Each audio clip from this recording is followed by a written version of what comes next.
Good morning students.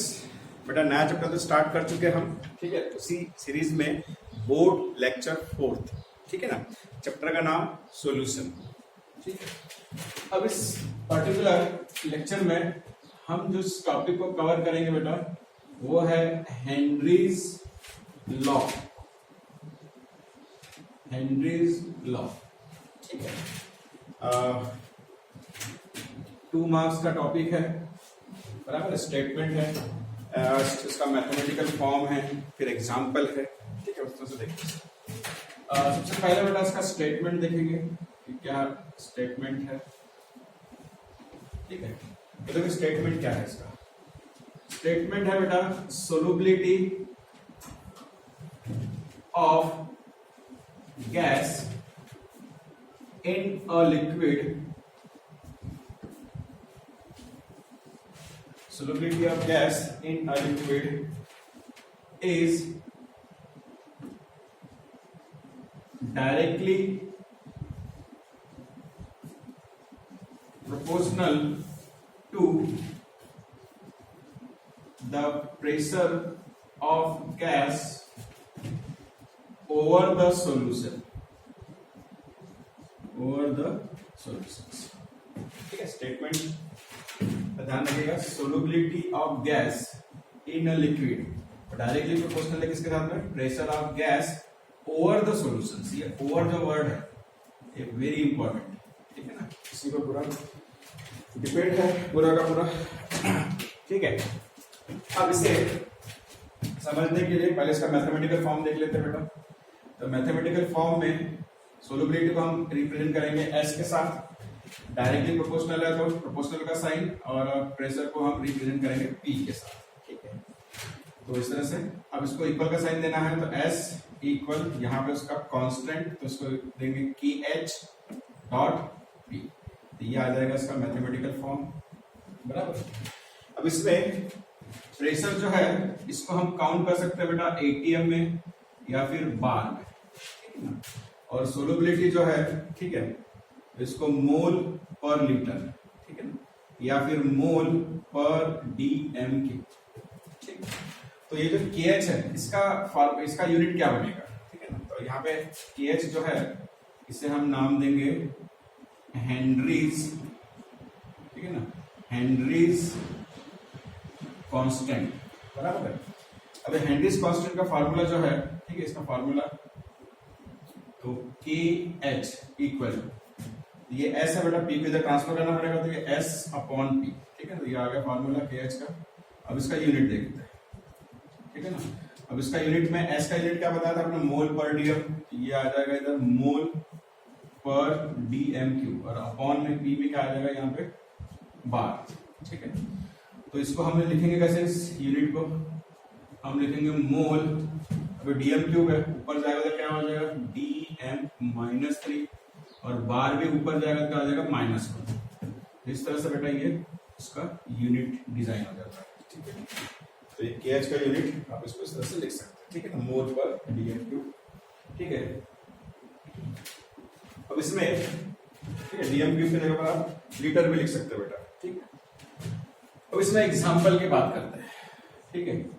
Example में सबसे best example है इसका कोल्ड ड्रिंक्स, ठीक है। तो आपको मालूम है कोल्ड ड्रिंक्स में फ्लेवर के अलावा वाटर, उसमें बेसिकली CO2 गैस का कॉम्बिनेशन रहता है, वाटर प्लस CO2 गैस, ठीक है। अब इसमें आपने देखा है ये जो गैस है हाईली प्रेशराइज कंडीशन में उसमें डिसॉल्व की जाती है, बराबर है।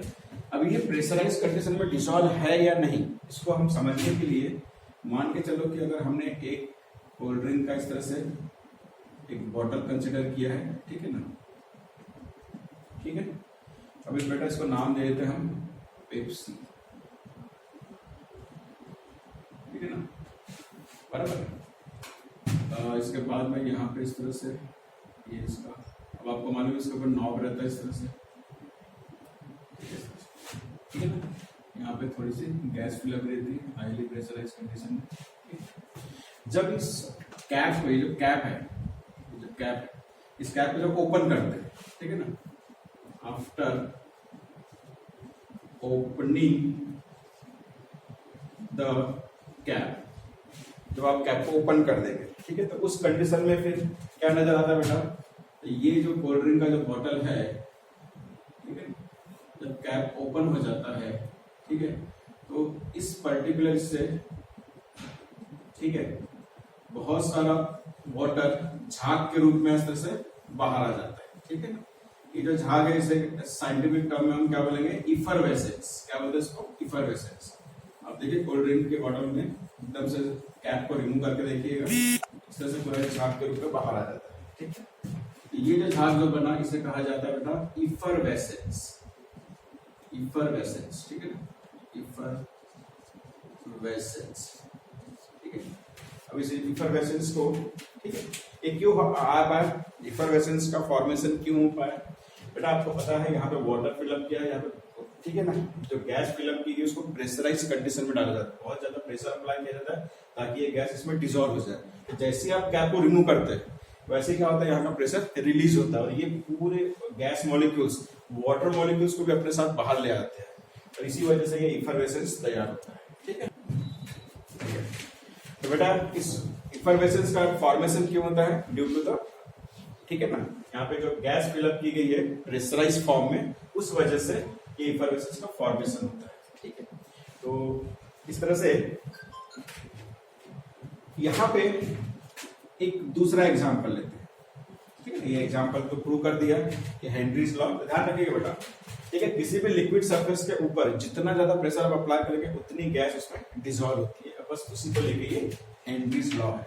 solubility of gas in a liquid is directly proportional to the pressure of gas over the solution, ऊपर में जितना प्रेशर हम अप्लाई करेंगे, ठीक है।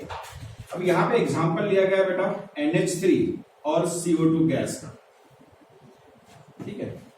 अब इसमें इस गैस के बारे में कहा गया है, ठीक है ना, कि भी इसकी जो सोलुबिलिटी है, सोलुबिलिटी जो है, solubility of these gases not match with Henry's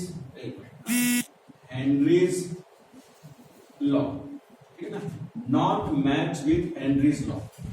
अब प्रॉब्लम क्या है बेटा इसके साथ में, ठीक है ना, तो प्रॉब्लम यह है कि ये जो गैसेस है, ये गैसेस बेटा सोलूबल है वाटर में, सोलूबल इन वाटर, ये रीजन है इसका, ठीक है ना। और सोलूबल इन वाटर होने की वजह से देयरफॉर NH3 प्लस H2O, ठीक है ना, तो कंबाइन हो जाएगा तो ये बनेगा NH4 प्लस वाला आयंस और OH माइनस, इस तरह से उसमें डिसॉल्व अपना कंबाइन हो जाता है वाटर के साथ। और दूसरा जो CO2 है, इसको अगर हम वाटर के साथ कंबाइन करें, ठीक है ना, तो यहाँ पे बन जाता है बेटा H2CO3 कार्बोनिक एसिड। तो ये दोनों ही गैसेस वाटर में डिसॉल्व होने की वजह से, ठीक है ना, बराबर है, सोलुबिलिटी ज्यादा होने की वजह से जितना हम एक्सपेक्ट करते हैं सोलुबिलिटी को, उसको मैच नहीं करता है, ठीक है ना।